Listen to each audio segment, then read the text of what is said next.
पक्ष संघटनेसोबतच प्रभागातील कामासाठी जास्तीत जास्त वेळ देऊन आपल्या जनतेच्या भावना आपण समजून घेऊ आणि पुढच्या निवडणुकीला परत मला त्याच प्रभागात निवडून लढवायची आहे, त्या पद्धतीने मी काम करू.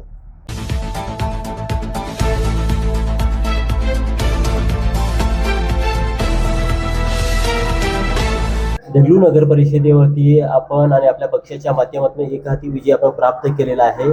ते आज नगराध्यक्षसह इतर जे काही नगरसेवक आणि उपनगराध्यक्ष यांचं पदग्रहण झालेलं आहे. काय भावना व्यक्त करत असेल एकूणच? देगलूर नगर परिषदेची 2 डिसेंबर रोजी निवडणूक झाली. निवडणुकीनंतर निकालाला 18-19 दिवस बाकी होते, पण त्या काळामध्ये आमचाच पराभव होणार अशी वल्गना लोकांनी केली. परंतु देगलूर शहराच्या जनतेनं आमच्यावर विश्वास दाखवला आणि त्या काळात जे फोन येत होते ते सांगत होते की त्यांना आता आनंद व्यक्त करू द्या, आपला आनंद आपण 21 तारखेला व्यक्त करू. आणि देगलूर शहरातील जनतेच्या आशीर्वादानं, त्यांच्या पाठबळामुळंच हे आपल्याला यश मिळू शकलं.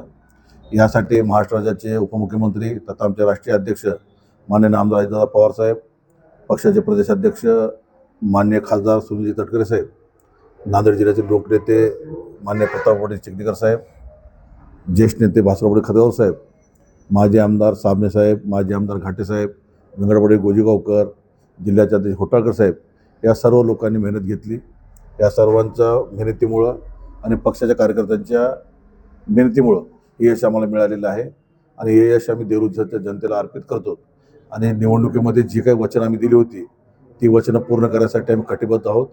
आज प्रतापराव चिखलीकर साहेबांच्या उपस्थितीमध्ये पदग्रहण सोहळा घेऊन देगलूर शहराच्या विकासासाठी लवकरच आराखडा तयार करून आम्ही देगलूर शहराच्या विकासासाठी काम करणार आहोत.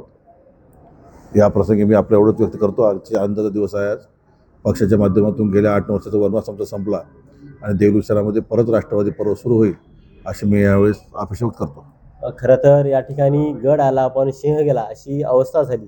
कारण सर्वांना माहिती होते की आपण निवडून येणार, पण त्या संपूर्ण टीमला निवडून आणण्यासाठी आपल्याला कधी कधी हरावं लागतं किंवा हारायची वेळ सुद्धा आपण स्वतःवरती स्वीकारली, ती खांद्यावरती स्वीकारली. परंतु टीमला पुढे आणलं, पक्षाला पुढे आणलं. काय सांगाल सर? निवडणूक म्हणजे हार जीत येते. मी काय पहिल्याच पराभूत झालो नाही, मागे निवडणूक पराभूत झालो होतो, परंतु एवढा मोठा पराभव होईल मला असं वाटलं नव्हतं. परंतु झालेल्या पराभवातून काहीतरी शिकता येते आणि त्या भागामध्ये जे काही आता कामं आपल्याला करायचे आहेत ते कामं करून मी पक्षाच्या संघटनेत काम करत असल्यामुळं मला प्रभागात कमी वेळ मिळतो. त्यामुळं प्रत्येकाला वाटते की माझी प्रत्येची भेट होऊ शकत नाही. त्यामुळं काही लोकांचा गैरसमज होता. परंतु येथून आता पक्ष संघटनेसोबतच प्रभागातील कामासाठी जास्तीत जास्त वेळ देऊन आपल्या जनतेच्या भावना आपण समजून घेऊ. आणि मी त्या वार्डात मागे 2 वेळेस निवडून आलो होतो, परंतु ह्यावेळेस काहीतरी आमच्यामध्ये कमतरता होती, त्यामुळे जनतेनं आम्हाला टाळलं आहे. परंतु त्यातूनही आम्ही निश्चितच मार्ग काढू आणि पुढच्या निवडणुकीला परत मला त्याच प्रभागात निवडून लढवायची आहे, त्या पद्धतीने मी काम करू. खरं तर एकूणच आपण देगलूरकरांना प्रामुख्याने कोणत्या घटकावरती विशेष आपण काम करण्याच्या अनुषंगाने काय सांगाल सर? देगलूर शहरातील नागरिकांच्या मूलभूत गरजा, स्वच्छ व पुरेसं पाणी, स्वच्छता, त्याबरोबर दिवाबत्ती या मूलभूत सोयी पुरवत असतानाच आपला देगलूरचा कलामंदिरचा प्रश्न गेल्या अनेक वर्षापासून प्रलंबित आहे. माझी पत्नी जात असताना त्या प्रकल्पाला मी 5,39,00,000 मंजूर केले होते आणि 3 कोटी रुपये सार्वजनिक बांधकाम विभागाच्या खात्यात जमा होते. परंतु दुर्दैवानं त्यांना 8 वर्षामध्ये काही करता आलं नाही. आणि माझ्या पत्नीच्या अध्यक्षाच्या काळात देगलूर शहराला 54 कोटीची भुयारी गटार योजना मी मंजूर करून आणली होती, त्याआधी त्यांना काम करता आलं नाही.